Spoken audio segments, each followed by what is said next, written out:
Dito sa bahay nila Bossing, ito ang aming inuman. Ang tawag dito ay Tami Arba. Ayan, yung latest ng Tami Arba. Yung company nila. Kung gustong magkape, yan, pipindutin lang itong red. Tapos kung gustong pakuluin ulit, pipindutin ito. Kung gusto ng maligamgam, ito naman ang pipindutin. Kung gusto ng isang basong malamig, itong pipindutin. Kung gusto ng pitchel o marami, ito naman yung pipindutin. So, madali lang siyang i-operate.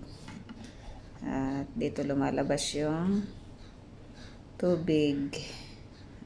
Meron din siyang stand. Dito ilalagay yung baso. Kung pitchel naman, gaganon lang siya. Yung mga excess na water, mga sobra-sobra, dito naman siya napupunta. Tanggalin lang yan at itatapon kapag may mga sobra-sobra. Nakasaksak lang siya sa kuryente. Ayan, yun ang kanyang saksakan. Tapos, nakakonekta siya sa lababo. Ayan yung kanyang wire, pababa. Ayan, pupunta doon sa ilalim ng, nagbutas sila dyan eh. Nagbutas yung naggawa. Tapos, diretso dito. Ayan, diretso dyan. May kinonekta sa sa tubig na papunta, paakyat sa lababo. Ayan. Yan ang aming iniinom. Ayan siya.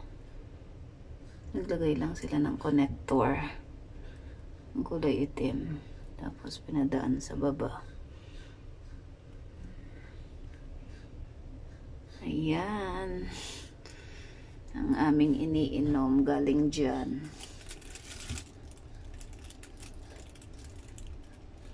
May naman ito, may filter sa taas. Ayan, bagong-bago pa.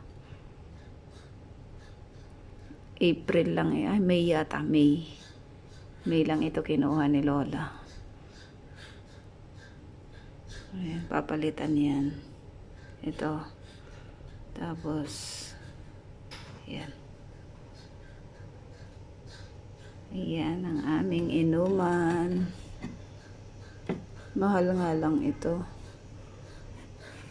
Pero, okay naman siya.